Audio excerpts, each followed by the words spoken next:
Bismillahirrahmanirrahim. Assalamualaikum warahmatullahi wabarakatuh. Bismillahirrahmanirrahim. Alhamdulillahirabbil alamin wa bihi nasta'in ala umuri dunya waddin. Subhanaka la ilma lana illa ma 'allamtana innaka antal alimul hakim. Rabbi shrah li sadri wa yassir li amri wahlul 'uqdatam min lisani yafqahu qawli, amma ba'du. Bapak, ibu-ibu jamaah Masjid Radhatul Falah yang dimuliakan oleh Allah Subhanahu wa taala, kita haturkan rasa syukur kehadirat Allah Subhanahu wa taala dengan ucapan alhamdulillahirabbil alamin, alhamdulillahirabbil alamin, alhamdulillahirabbil alamin. Atas limpahan rahmat, hidayah, inayah, taufik kepada kita semuanya, nikmat kesehatan jasmani rohani, nikmat iman Islam, istiqomah melakukan kebaikan dan amal saleh. Semoga amal ibadah kita diterima oleh Allah Subhanahu wa taala. Yang kedua, ucapan Allahumma sholli wa sallim wa barik ala sayyidina Muhammadin wa ala ali sayyidina Muhammad. Kita haturkan kepada junjungan kita Nabi besar Muhammad sallallahu alaihi wasallam. Para jamaah sekalian, kita lanjutkan kajian kita surat Al-An'am ayat 135. Dengan harapan mudah-mudahan ayat-ayat yang kita kaji bisa menambahi pemahaman ilmu agama kita, tambahnya ilmu pemahaman agama kita seiring dengan tambahnya ketebalan iman dan ketakwaan kita kepada Allah Subhanahu wa taala. Ala hadini ya sholihah al-Fatihah. A'udzu billahi minasy syaithanir rajim. Bismillahirrahmanirrahim. Alhamdulillahi rabbil alamin. Ar-Rahmanir Rahim. Maliki yaumiddin. Iyyaka na'budu wa iyyaka nasta'in. Ihdinas siratal mustaqim. Siratal ladzina an'amta 'alaihim ghairil maghdubi 'alaihim waladdallin. Amin. Bismillahirrahmanirrahim. Qul, katakanlah Muhammad, ya qaumi, wahai kaumku, orang kafir Quraisy Mekah, i'malu, kerjakanlah, beramallah, berbuatlah kalian, alama, atas apa yang, ala makanatikum, atas posisi kalian masing-masing. Ini sesungguhnya aku, kata Rasul, amilun, juga orang yang beramal sesuai dengan keyakinanku. Fasaufa, maka kelak akan ta'lamuna, kalian mengetahui, man, siapa yang takunu, menjadi lahu baginya akibatud dar, kesudahan pada kampung akhirat nanti, yaitu janji surganya Allah bagi yang bertakwa. Innahu, sesungguhnya, la yuflihu, tidak akan beruntung, adz-dzalimuna, orang-orang yang zalim. Setelah dua ayat tantangan Allah, ancaman Allah kepada orang kafir Quraisy Mekah, yaitu surat 133. Di situ Allah mengancam, nek pancene wong kafir Quraisy tetap tidak mau mengikuti dakwamu Muhammad, sebenarnya aku tidak keberatan untuk menghapus mereka, melenyapkan mereka dan mengganti kepada kaum lain yang mau taat kepadamu. Ancaman Allah begitu. Yang kedua, innama tu'aduna la'atin, Sesungguhnya apa yang dijanjikan oleh Allah datangnya hari kiamat la'atin, pasti datang. Wa ma antum bimukjizin, dan tidaklah kalian wahai orang-orang kafir kalau sudah datang hari kiamat, siksaan Allah sudah datang, kamu akan mampu mengelaknya. Pada ayat berikutnya katakan Muhammad, ya qaumi i'malu ala makanatikum, wahai kaumku orang Quraisy, beramallah kalian ala makanatikum, sesuai dengan kesanggupan kalian, sesuai dengan keyakinan kalian. Karena didakwai sudah tidak mau, ya sudah wis sakarmu, kamu beramal sesuai dengan posisimu masing-masing, sesuai dengan keyakinanmu. Ini amilun, karena sesungguhnya aku juga beramal sesuai dengan keyakinanku. Itu Pak. Fasaufa ta'lamun, maka besok kalian akan mengetahui siapa yang benar di antara kita. Begitu. Ya, sama orang Nasrani juga sama. Ya, sudah disampaikan bahwa Yesus itu bukan Tuhan dan juga bukan anak Tuhan. Jangan kamu sembah. Tapi mereka masih ngotot kan? Masih mereka menganggap benar bahwa Yesus itu adalah anak yang suci, anak Tuhan, bisa menyembuhkan segala penyakit, bisa menghidupkan orang yang sudah mati, kan begitu. Lalu dia sembah. Ya sudah sakarepmu, ikmalu ala makanatikum, beramallah kamu sesuai dengan keyakinanmu masing-masing. Sesungguhnya aku juga beramal sesuai dengan keyakinanku. Itu. Fasaufa ta'lamun, besok kalian akan tahu siapa yang benar di antara kita. Nah, itu. Siapa yang benar di antara kita. Man takunu lahu akibatud dar, siapa nanti pada hari akhirat yang akan menerima balasan amal baiknya, yaitu surga, dan yang akan menerima balasan atas kesesatannya, yaitu pasti neraka. Itu. La yuflihu dzalimun, sesungguhnya sekali-kali tidak akan beruntung orang yang zalim. Nah, oleh karena itu keyakinan kita sudah bulat bahwa tidak ada Tuhan selain Allah dan Nabi Muhammad adalah utusan Allah. Kita memposisikan Nabi Muhammad bukan sebagai Tuhan, bukan sebagai anak Tuhan, tetapi sebagai utusan Allah yang di muka bumi ini. Itu. Ya, jadi ayat ini berlaku juga dalam keyakinan-keyakinan agama yang lain. Wis i'malu ala makanatikum, wis berbuatlah kamu, beramallah kamu sesuai dengan keyakinan kamu masing-masing. Ya, sesuai dengan keyakinan kamu masing-masing. Orang Yahudi menganggap agama yang paling benar, silakan. Orang Nasrani menganggap dia yang paling benar, silakan.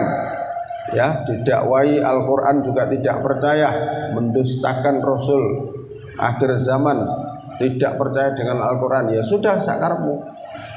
I'malu ala makanatikum, kita beramal sesuai dengan keyakinan kita masing-masing. Fasaufa ta'lamun, maka besok akan mengetahui siapa di antara kita yang benar. Itu ya. Waja'alu, dan mereka menjadikan kepada orang Mekah ini, Pak, orang Quraisy. Waja'alu, dan mereka menjadikan lillahi, bagi Allah, mimma, dari apa yang daro'a dia ciptakan, minal harthi, dari tanaman, wal an'ami, dan binatang ternak, nasiban, bagian.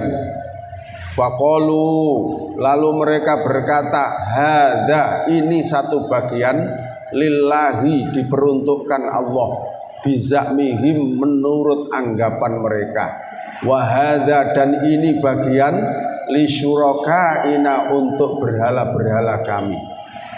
Fama kana, maka apa yang kana menjadi bagian, li syurakaihim, bagi berhala-berhala mereka, fala yasilu, maka tidak akan sampai ilallahi, kepada Allah. wa makana dan apa-apa yang menjadi lillahi milik Allah, bagian Allah, fahuwa maka dia yasilu bisa sampai ila syurakaihim kepada berhala-berhala mereka. Sa'ama alangkah buruknya yahkumun agama atau aturan-aturan yang mereka tetapkan. Jadi ayat ini begini Pak, berbicara tentang kejahatan orang-orang musyrik di zaman Rasulullah. Mereka membagi hasil tanaman atau mereka itu berkurban dengan hewan-hewan ternaknya mereka itu dibagi menjadi dua. Satu bagian ini diniati berkurban untuk Allah. Untuk Allah itu maksudnya ya dibagikan kepada fakir miskin gitu loh. Satu bagian ini diperuntukkan untuk berhala-berhala mereka. Ini orang jahiliyah di zaman Rasul. Ya, mereka itu percaya adanya Allah, Pak. Tapi sayangnya mereka itu juga membuat berhala-berhala yang mereka pasang di kanan kiri Ka'bah, yang mereka sembah dengan dalih saya menyembah berhala ini juga, berhala ini akan mendekatkan diri saya kepada Allah. Nah itu salahnya akidah mereka. Sehingga mereka itu berkurban. Nah kurban ini juga peninggalan dari Nabi Ibrahim dan Nabiullah Ismail alaihissalam yang dulu pernah hidup di situ. Nah gitu Pak. Jadi mereka dulu di zaman Nabi Ibrahim ya sudah ada kurban itu Pak. Ya ada kurban itu yang kita laksanakan bersama-sama kalau Idul Kurban itu. Ya seperti itu warisan dari Nabiullah Ibrahim alaihissalam dan Nabi Ismail. Nah, berjalannya waktu, masa fatrah, kekosongan dari Nabi, kekosongan setelah Nabiullah Ibrahim wafat, dilanjutkan Nabi Ismail, setelah itu dilanjutkan oleh pengikut-pengikutnya, kekosongan dari Nabi Ismail sampai kepada Nabi Muhammad. Oh ini ratusan tahun, Pak. Ratusan tahun. Ya. Ratusan tahun. Dah, dalam masa fatrah inilah sehingga umat karena sudah tidak ada nabi dan lama tidak ada, Allah tidak menurunkan nabi di tempat itu, lalu mereka itu melenceng akidahnya dengan membuat berhala-berhala yang dipasang di kanan kiri Ka'bah. Nah, seperti itu. Dan bahkan mereka itu membagi hasil tanaman itu menjadi dua tadi itu, satu bagian untuk Allah, satu bagian untuk berhala-berhala mereka. Nah maksudnya untuk berhala-berhala mereka itu ya untuk apa ya? Untuk penjaga-penjaga berhala. Gitu Pak. Untuk penjaga-penjaga berhala dan pembesar-pembesar mereka kaum kafir Quraisy itu. Ya. Kemudian mereka itu tidak adil, Pak. Bagian yang untuk Allah yaitu dibagikan kepada fakir miskin, itu bisa diambil untuk berhala-berhala mereka. Maksudnya diambil untuk petugas-petugas berhala mereka dan dibagi dengan sesama petugasnya. Cara ndok kene ngono dibagi padha amile gitu loh. Ya kan? Dibagi padha panitiae gitulah maksudnya. Gampangannya begitu. Tapi kalau bagian yang diperuntukkan untuk berhala, diperuntukkan berhala untuk panitia yang ngurusi berhala itu maksudnya, itu tidak boleh diambil untuk bagian Allah. Maksudnya gak boleh diambil dibagikan pada fakir miskin, gak boleh. Ya wis kudu dibagi kanggo panitia. Panitia itu maksudnya ya petugas berhala sing ngurusi berhala itu setiap hari. Nah, itu secara akal itu kan ya wong berhala dianggap Tuhan kok iso diurusi lho ya apa. Itu kan sangat bodoh itu. Bodoh bertumpuk-tumpuk. Ya, patung dibuat sendiri. Mari ngono dijogo setiap hari, dilapi. Terus dianggap Tuhan disembah. Oh, Tuhan kok dijogo? Nah, Tuhan model apa ya kan begitu kan. Nah, ini kekeliruan akidah mereka itu seperti itu. Ya. Kekeliruan akidah mereka itu seperti itu. Jadi seperti itu akidah mereka, orang-orang kafir Quraisy pada waktu itu seperti itu. Apa yang sudah diperuntukkan kepada Allah maka famakana lisyurakaina. Maka apa itu hadzalilai bizamim wa hadzalisyurakaina. Famakana lisyurakaihim fala yasilu ilallah. Maka yang sudah diperuntukkan untuk berhala-berhala maka tidak boleh diambil bagian Allah, gitu loh. Wa makana lillahi fahuwa la. Apa-apa yang sudah menjadi milik Allah maksudnya itu untuk fakir miskin, yasilu ila syurakaihim, boleh diambil untuk berhala-berhala mereka, maksudnya diambil untuk penjaga-penjaga berhala mereka. Jadi saenake dhewe. Ya, bahkan di dalam tafsir itu dikatakan kalau ada bagian yang sudah diperuntukkan Allah, berarti untuk fakir miskin itu misalnya ada yang tercecer, itu boleh diambil untuk berhala. Ya, tentunya bagi penjaga-penjaga berhala. Tapi bagian yang sudah diperuntukkan berhala, misalnya tercecer, nggak boleh diambil untuk bagian fakir miskin. Nah itu, maka di akhir ayat itu dikatakan sa'ama yahkumun, alangkah jeleknya aturan-aturan yang mereka tetapkan.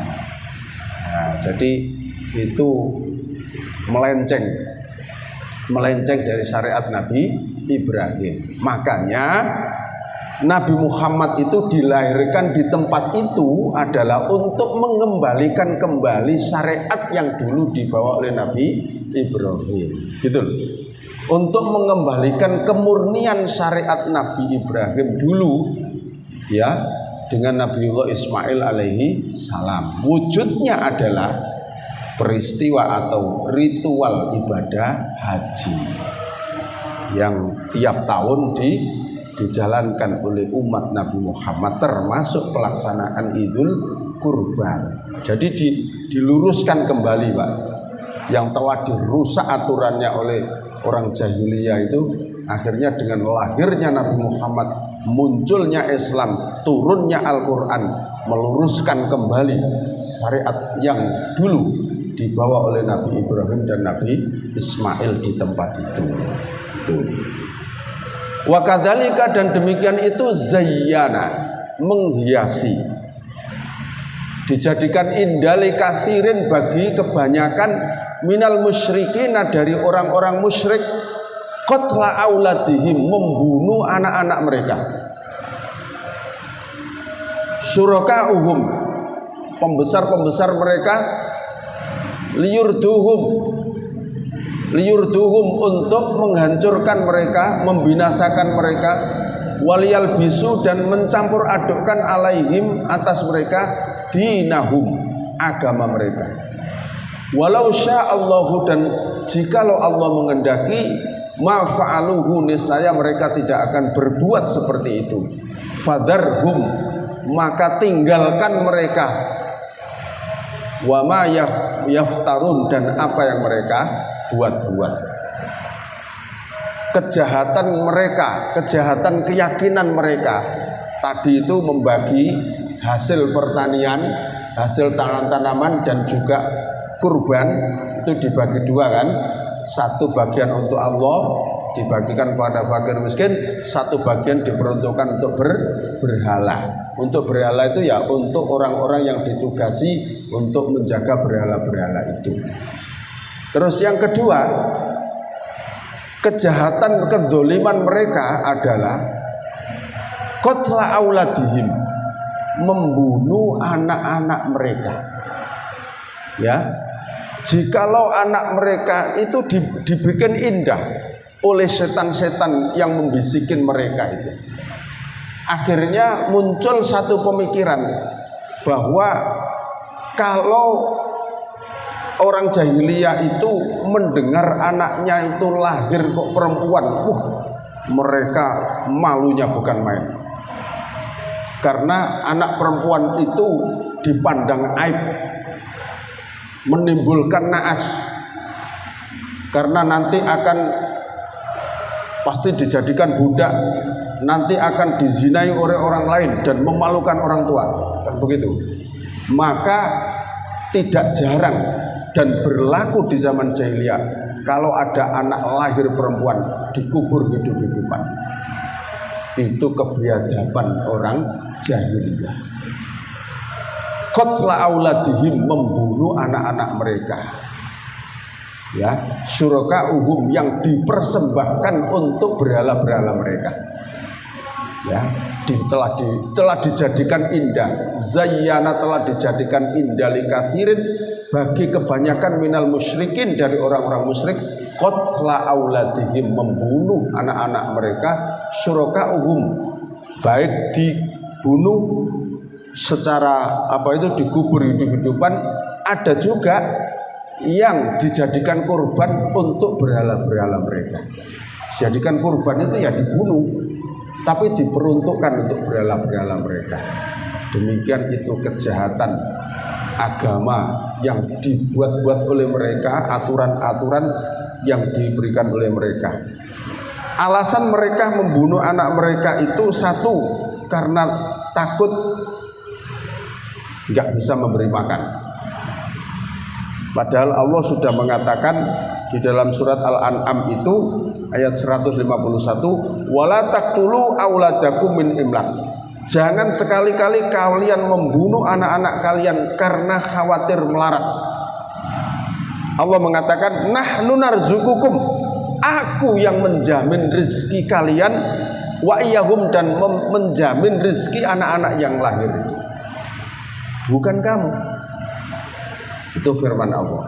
Dua kali Allah berfirman seperti itu. Yang kedua dalam surat Al-Isra ayat ke-30, wala taqtulu auladakum khasyata imlaq. Jangan sekali-kali kamu membunuh anak-anak kalian khasyata imlaq, karena takut melarat. Jangan. Nahnu narzukuhum, kami, kata Allah, yang menanggung rezeki mereka, wa iyyakum, dan juga rezeki kamu. Inna qatlahum kana khit'an kabiro, sesungguhnya pembunuhan mereka terhadap anak-anak mereka, kana khit'an kabiro, adalah satu dosa yang besar.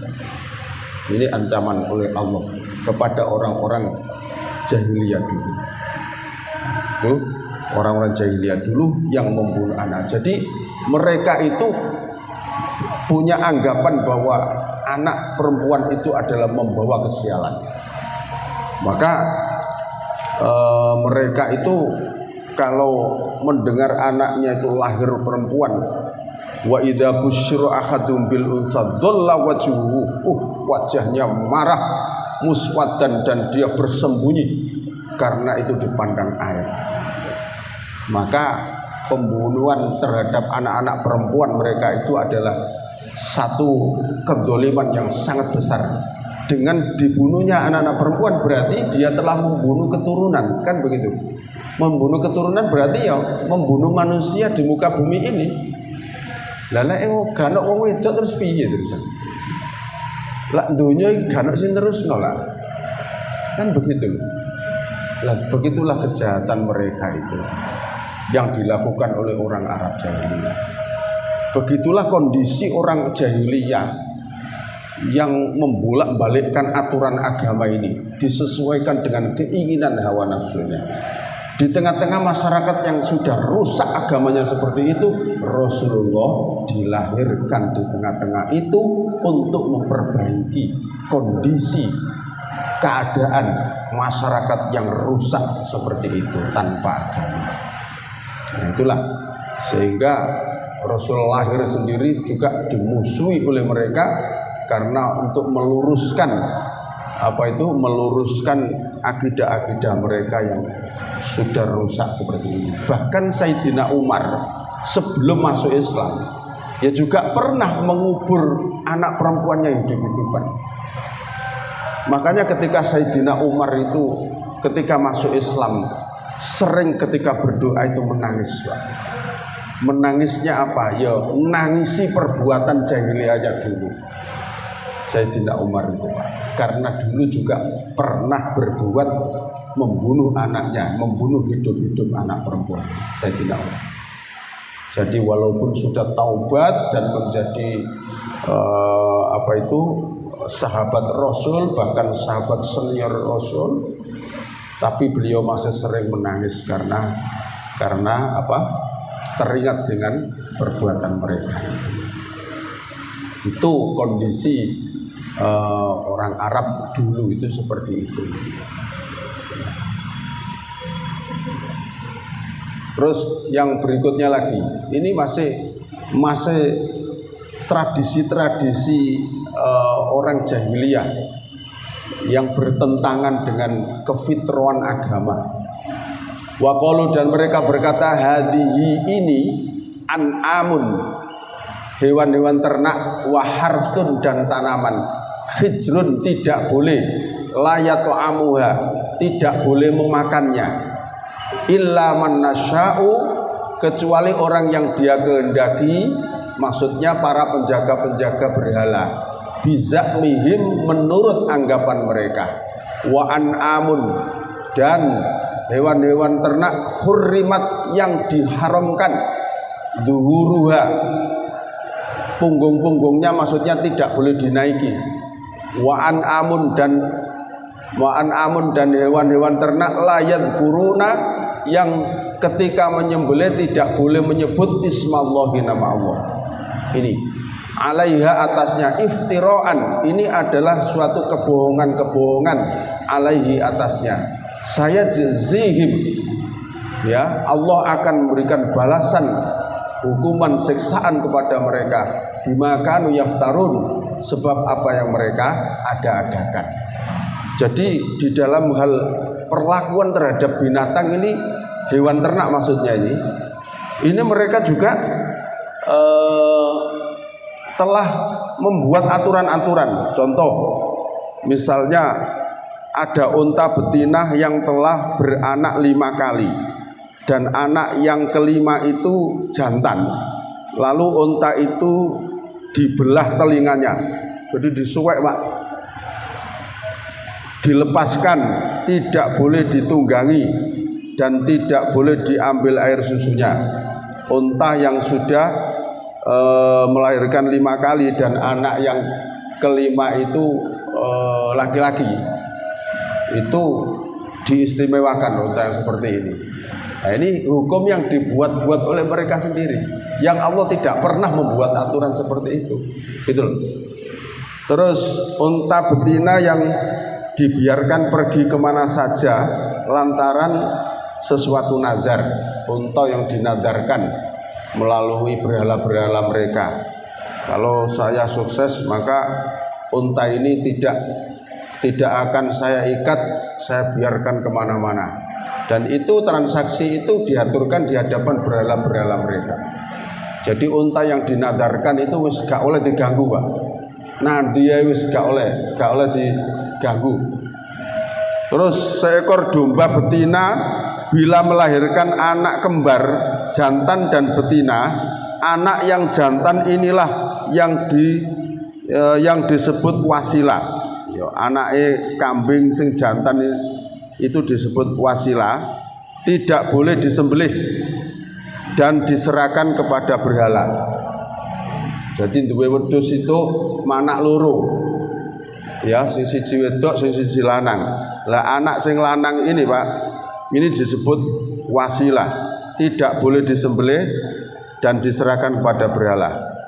Unta jantan yang tidak boleh diganggu karena telah membuntingkan unta betina 10 kali. Jadi mereka itu membuat aturan-aturan seperti itu, Pak. Jadi unta yang sudah berhasil membuntingi unta betina 10 kali, wah ini diistimewakan, Pak. Gak boleh sembelih, gak boleh ditunggangi. Ini aturan-aturan orang jahiliyah, Pak. Jadi buat aturan-aturan sendiri. Jadi agama itu rusak-rusakan pokoknya. Jahiliyah itu. Jadi seperti itu, Pak. Maka di sini dikatakan tidak boleh dimakan dagingnya. Terus ada lagi binatang yang tidak boleh ditunggangi. Ya tadi itu aturan-aturan tadi. Ada binatang hewan ternak yang ketika nyembelih tidak boleh menyebut nama Allah tapi menyebut berhala. Wes iku aturan digawe-gawe oleh mereka sendiri. Itulah kerusakan orang jahiliyah yang telah merusak agama yang warisan Nabiullah Ibrahim alaihissalam dan Nabi Ismail alaihissalam. Tapi kurunnya masa fatrah Nabi dari jarak yang sekian panjangnya, akhirnya masyarakat itu rusak, membuat tatanan sendiri, membuat aturan-aturan sendiri. Nah itu sama saja dengan kaumnya Nabi Musa, Bani Israel, sama aja. Ditinggal Nabi Musa ke Bukit Turisina selama 40 hari. Oh dadakno Bani Israel malah membuat patung dari sapi, malah menyembah anak sapi. Kan begitu, Pak? Ya. Jadi umat-umat terdahulu itu seperti itu, Pak. Umat-umat terdahulu itu seperti itu. Jadi ketika masa fatroh, kekosongan dari Nabi untuk Nabi berikutnya itu, maka umat itu sesat, kemudian diturunkan Nabi berikutnya untuk memperbaiki kaum ini. Nah setelah ini, setelah Nabi Muhammad ini karena sudah khotamul anbiya al mursalin, kan begitu ya. Wes kalau Nabi meneh, nah wes rusak ya sudah dikukut dunia ini, Pak. Karena sudah tidak ada Nabi lagi, kan begitu. Terus kalau Nabi meneh ya, terakhir. Ya jadi begitu. Nah kapan kukutnya dunia? Karo. Jadi ada hadis mengatakan tidak akan datang hari kiamat kalau masih di muka bumi ini masih ada orang yang menyebut nama Allah, maka belum ada kiamat. Tapi kalau sudah tidak ada lagi orang yang menyebut nama Allah, yaitu terjadi hari kiamat. Kapan itu ya kita tidak tahu kapan itu. Nah, sekarang ya insya Allah lah Pak, tiap-tiap masjid mengumandangkan adzan, kan begitu. Monggo kalau ada yang ditanyakan, berjalan aja.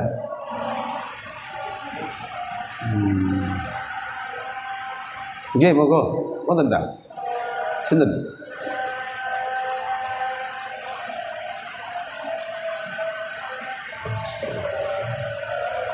Lah, kalau nggak ada ini juga termasuk apa itu penyimpangan lagi, Pak.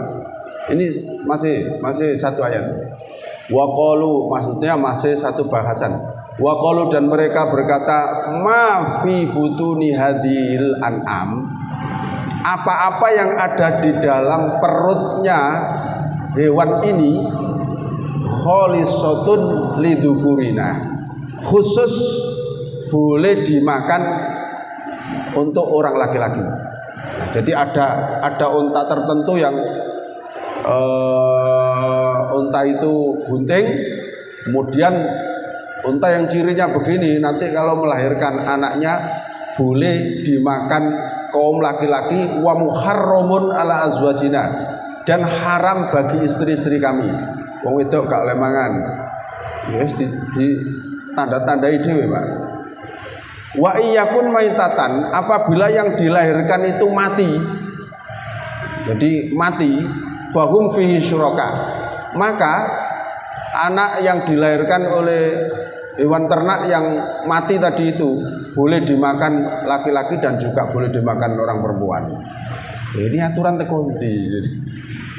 Ya, aturan tekonti. Ya ini aturan orang jahiliyah, Pak. Terus digawe sak kuarpe dhewe. Maka saya jazihim, Allah akan memberikan balasan mereka wasfahum terhadap apa yang mereka sifatkan. Ya, innahu, sungguhnya hakimun, Allah itu maha bijaksana, alimun, dan maha mengetahui. Jadi mereka itu, jadi kalau unta itu sudah demikian berarti punya keistimewaan, nggak boleh diganggu. Kalau unta ini nanti apa itu melahirkan, maka boleh anaknya dimakan kaum laki-laki saja, perempuan tidak, kan begitu. Kalau dia itu melahirkan kok mati, maka boleh dimakan orang laki-laki dan juga boleh dimakan orang perempuan. Itu aturan gawe sak karepe dhewe, Pak. Yang aturan ini bukan aturan Allah. Nah, seperti itu loh. Ya. Maka kalau di negara kita itu juga ada yang mirip-mirip seperti ini. Koyok pitik ireng mulus, terus mbek itu kendit, mas pokoknya warnanya apa, terus ndak ngene wetenge iku ireng separuh gitu loh. Jarine kendit apa ya? Kalau betul paham istilah-istilah itu. Pitik ireng mulus mempunyai khasiat dan lain sebagainya, disakralkan. Nah ini termasuk ya mirip-mirip seperti ini, ya.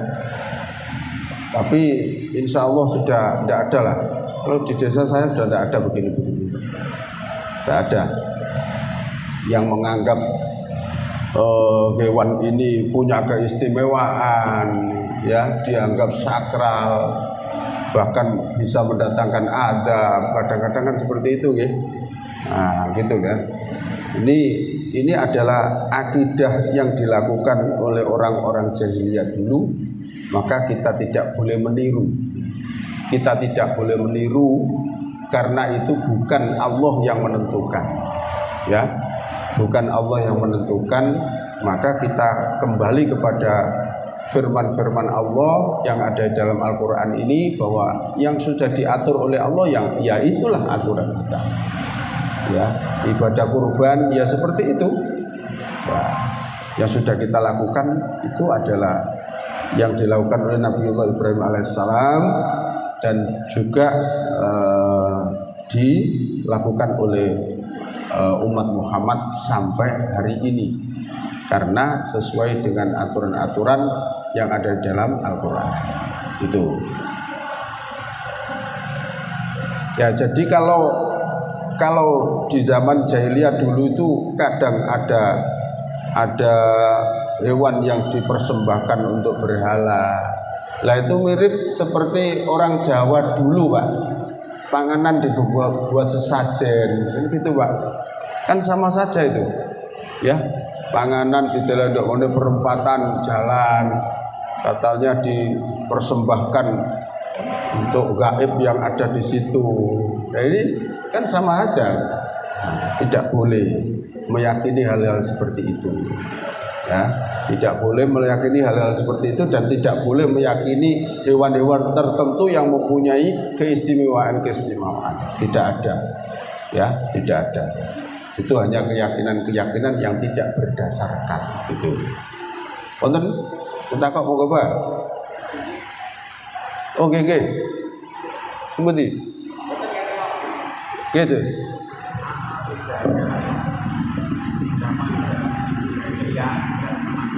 Mungkin pakai mic mon, ngangge mic mon, buatan pirang, Pak. Oke. Assalamualaikum warahmatullahi wabarakatuh. Waalaikumsalam warahmatullahi wabarakatuh. Oke. Perbedaan zaman jahiliyah dan zaman sekarang. Oke. Zaman jahiliyah diceritakan di Al-Quran. Oke. Bayi perempuan baru lahir sudah mati. Matikan artinya. Oke.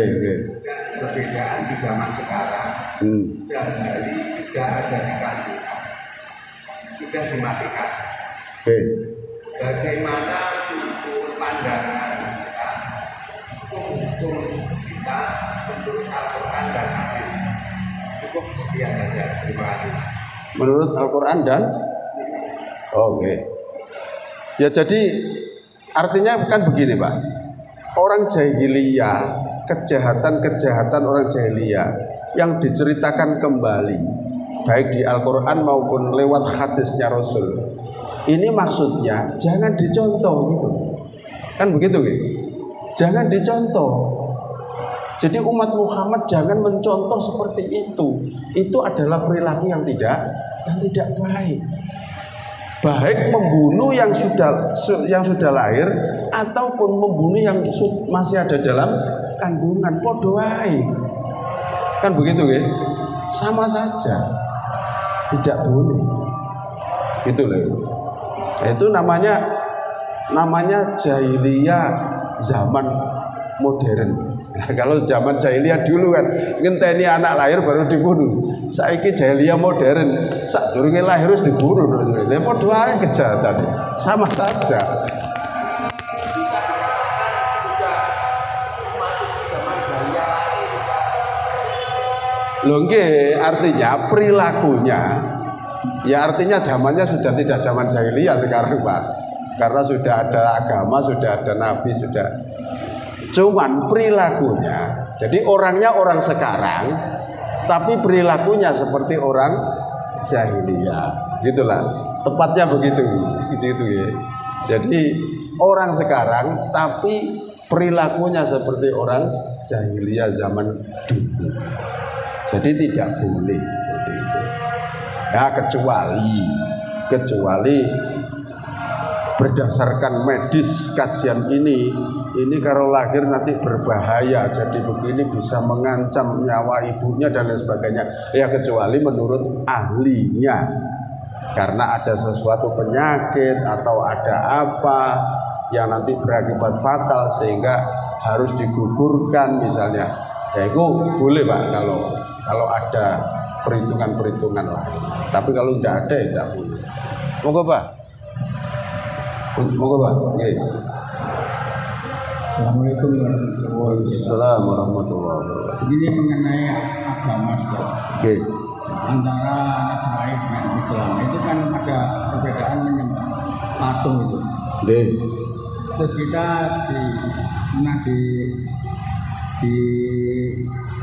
ditanyai apa bedanya kita berhadapan dengan Ka'bah itu kan bangunan juga. Itu bedanya gimana kita? Oke. Assalamualaikum. Assalamualaikum warahmatullahi wabarakatuh. Ya.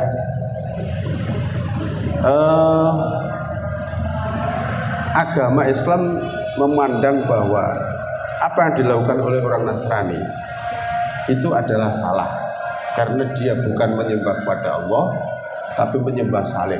Kan begitu. Yang salib itu jelmaan Yesus, yang Yesus itu dianggap anak Tuhan. Itu adalah salah. Terus dia mengolok kita, apa bedanya bahwa orang Islam apa itu nyembah batu? Nah, jawabannya begini, Pak.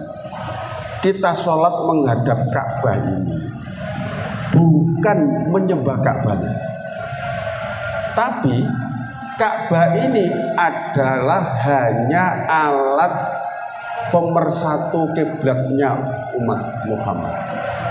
Hanya alat untuk mempersatukan kiblatnya umat Nabi Muhammad.